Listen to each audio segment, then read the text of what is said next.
안녕하세요. 백미경 TV의 백미경입니다.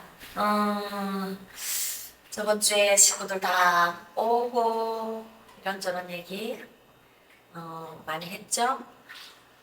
날씨도 좀 쌀쌀한데 여러분 좀 따뜻하게 입고 다니시고요.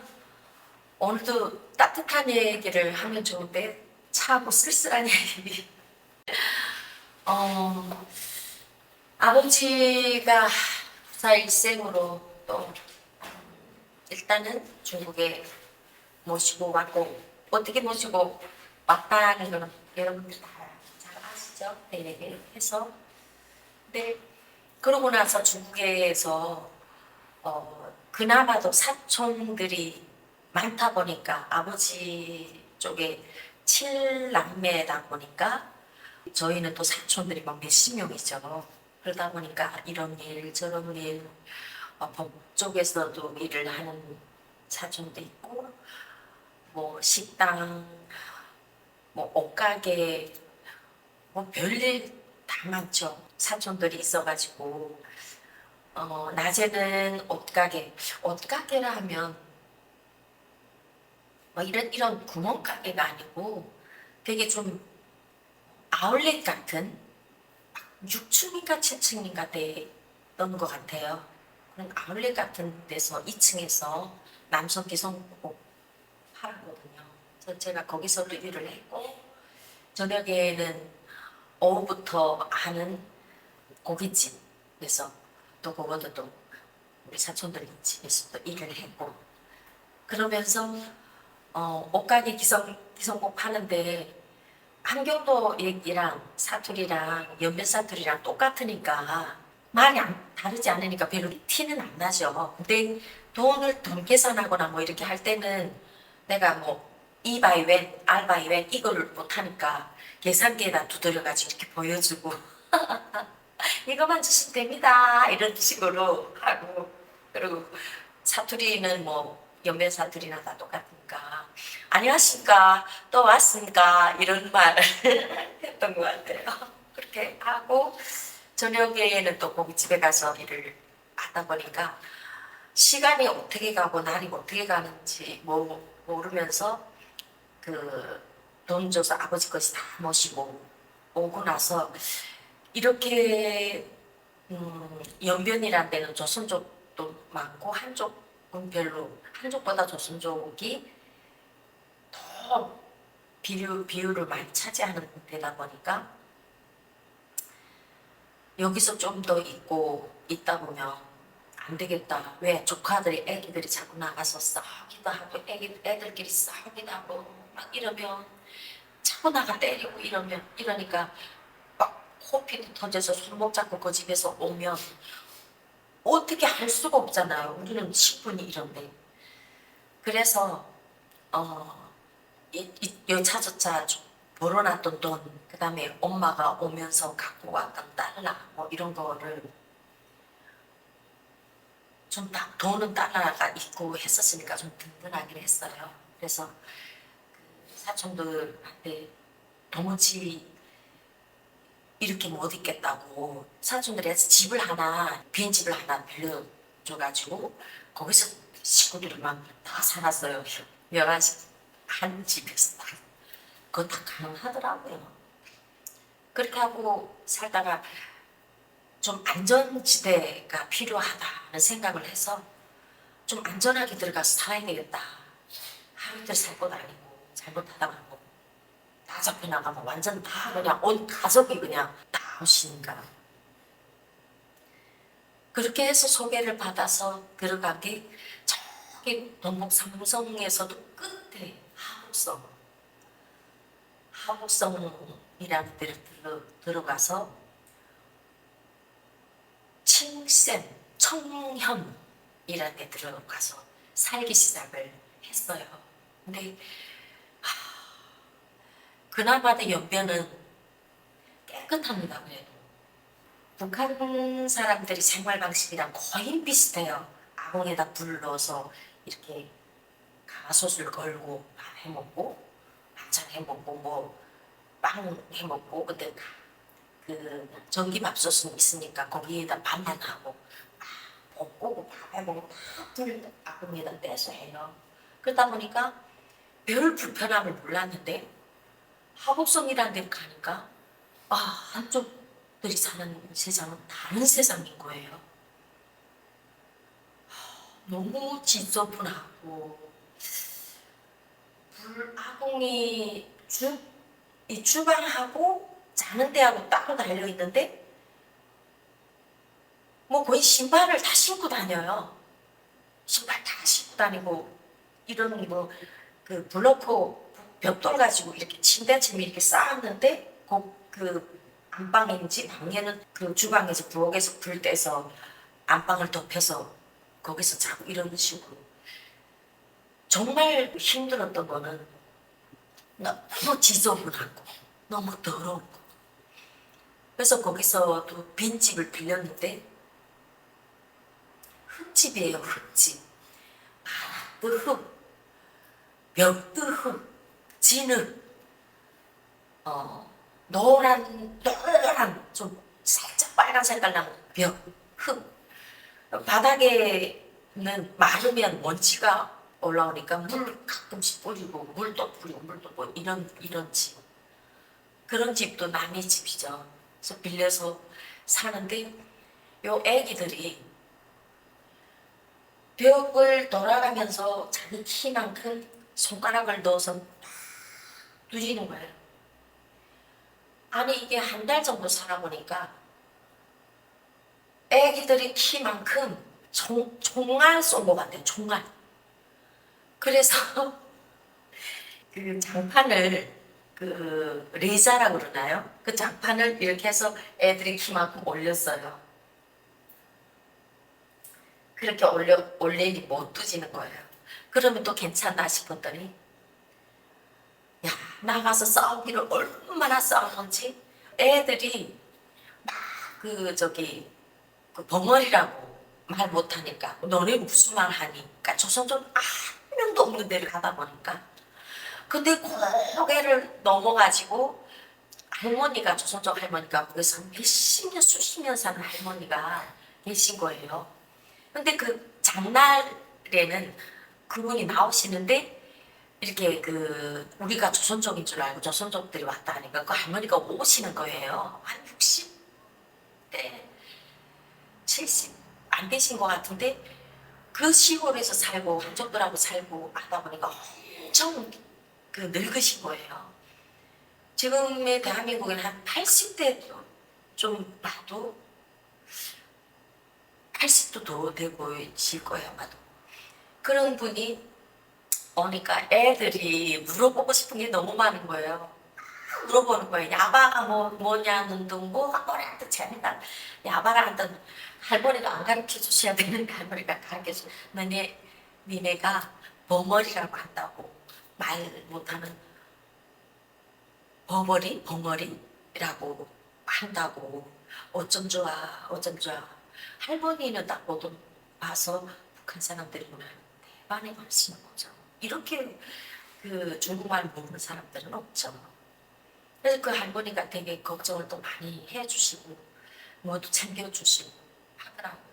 그래서 제가 그 주인집, 그러니까 새를 빌려서 살다 보니까 그 주인집 그분이 자꾸 와서 이건 민원이죠. 애들을 좀 어떻게 하라. 이 주변에서 어떻게 한다. 옆집에서 너무 시끄럽다고 한다. 뭐 요만한 집에 뭐 열한 다 사니까 어떻게 할 수가 없죠. 그러냐 안 한다고. 그렇게 하다가 한 4개월 정도에 제가 양계장 중국에서 그때 그 합성에서 양계장은 230원을 받았어요. 그러면 지금 한국 돈으로는 15,000원인가 아니구나 3만 원 정도 되네요. 3만 원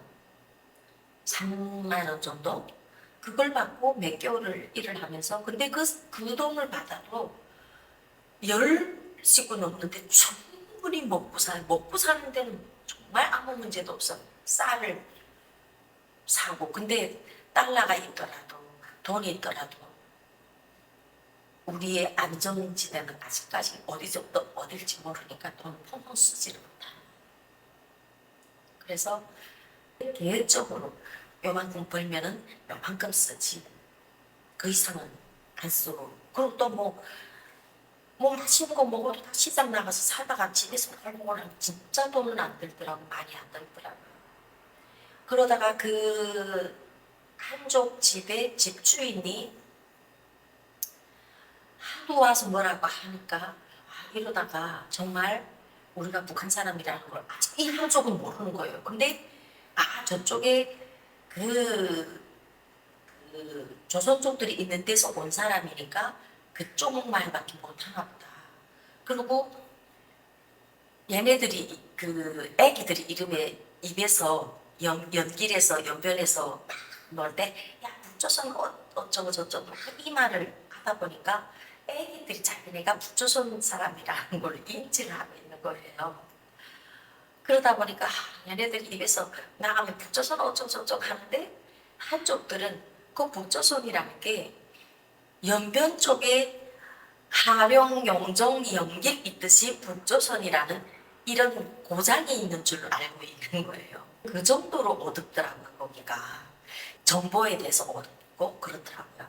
그래서 괜찮겠다 했는데 그래도 그 주인이 있는 그 집주인이 자꾸 왔다 갔다 하는 거는 별로 안전하지 않아서 그러면 집을 아예 그 사자고 마음을 먹었어요. 근데 살려고 하니 너무 많이 비싸고 우리가 신분도 안 돼 있는데 살 수도 없고 그렇다 보니까 1년 동안 이 집 세금 이런 거를 일시불로 줘버렸어요. 좀 오지 말아달라고. 너무 힘든다고. 그렇게 해서 살다가 한 4개월, 5개월 이렇게 살았죠. 그러다가 제가 양계장에서도 일을 하고 벽돌 공장에서 그 일을 해봤습니다.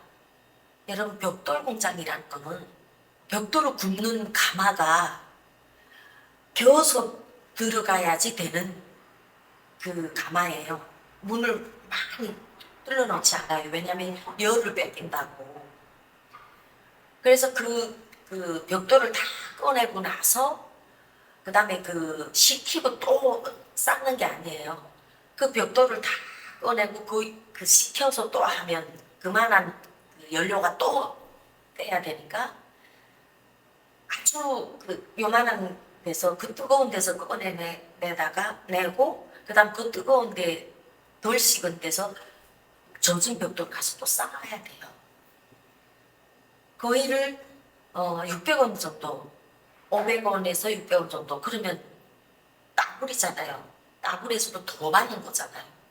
그래서 그 일을 하는데 사람이 먹는 것도 변변치 않게 별로 많이 못 먹는 데다가 땀을 흘리고 깡당으로 일을 하는가 지게에다가 벽돌을 나르는 거예요. 젖은 벽돌을 쌓고 젖은 벽돌 쌓고 말랐을 때는 그 뜨거운 열에서 그걸 꺼내는 게 얼마나 힘든가 마르다 못해가지고 정말 깡 말라가지고 지금 제 얼굴도 아니더라고 그때 사진을 보니까 그렇게 일을 하다가 상해를 가게 됐어요. 상해를 가게 된 또 연변에 금방 왔을 때 제가 후배인데 그 친구도 집에서 자매밖에 없는데 시골에서 태어나서 자립을 한다고 해서 나와서 옷가게를 할 때 이렇게 한 층에서 대각선으로 있던 친구인데 그 친구하고 되게 잘 친했었어요. 그래서 우연치 않게 이 친구는 뭐를 할까 내가 다시 연변을 나가야 되지 않을까 다 자리를 이렇게 잡았으니 한 곳에서 이렇게 하면 몇백 원씩 이렇게 벌어서 생계만 유지가 되지 이렇게 살아서 비전이 없다 이 생각을 해서 그 다음에 생각이 나가지고 전화를 했어요. 하니까 한가 전화 왔구나. 안 그래도 우리 딸내미 그 누구도 연락 좀 가르쳐 주지 말라 했는데 향아 언니가 전화 오면 꼭 연락 좀 가르쳐 주라고 지금 상계에 들어가 있다는 거예요. 제가 연변에 연길에 왔을 때 윤향화라는 신분증을 가지고 있었어요. 제 신분증은 아닌데 6살 때 이렇게 원인 모를 그 병을 앓다가 죽었는데 그 집에서 그 사망 신고를 안 한 거예요. 그래서 제가 그 신분을 가지고 있다 보니까 저는 제 이름으로 바깥에서 일을 할 수가 없었어요. 그래서 그 신분으로 일도 했고 주변이 다 제가 이름이 향한 줄 알아요. 향만 전화 왔네. 그렇게 해가지고 후배하고 통화가 됐는데 언니 나 상하에 있는데 빨리 와. 너무 잘 됐어. 언니 여기는 월급도 높고 빨리 들어오라고 해서 제가 식구들 다 두고 상해를 들어갔어요. 상해를 들어가는데 기차를 타고 또 타고 누가 말을 보낼까 봐 무섭고 근데 이게 양계장에서 일을 하고 그 벽돌 공장에서 일을 하면서 한족들하고 일을 하면서 손발짓을 하면서 얘기를 하기 때문에 저한테 어떤 얘기를 전달하려고 얘기를 하기 때문에 하다 보니까 기가 열리고 말이 되는 거예요. 그러니까 어떤 일은 가볍게 생활어는 많이 알아듣겠는 거예요. 이게 벌써 연변에서도 많이 했고 많이 부딪혔고 그 다음에 그 하복성이라는 데 들어가서 조선족 한 사람도 없는 데 들어가서 벌써 한 7, 8개월 있었고 이러다 보니 조금 용기도 나고 어떤 생활고가 괜찮겠다는 자신감도 붙고 그래서 기차표를 끊고 한국성하고 천진하고 경계에 있었어요. 그래서 버스 타고 천진역을 가서 상해역을 가서 상해역에 내리는데 너무너무 무서운 거예요. 이거는 크다 못했는데 너무 큰 거예요. 뭐 청진역, 평양역, 뭐 저리 가라 부산역 한 20배는 큰 거예요. 그래가지고 그 핸드폰은 통화를 하니까 나 못 움직인다 여기서 움직이면 나 미아가 된다 고아가 된다 못 찾겠다 거기 가만히 있으라는 거예요. 그래 가만히 있다 보니까 애가 홈까지 나와서 저를 데리고 들어가면서 상해 그 생활이 시작을 합니다.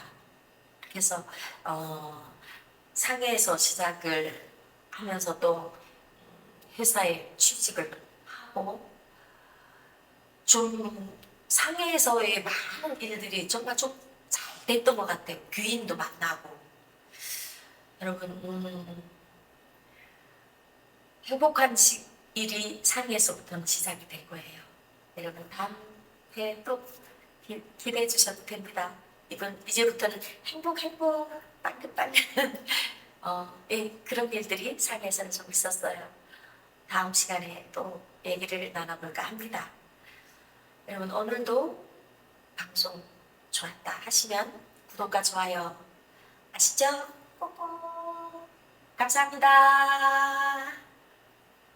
감사합니다. 사랑합니다.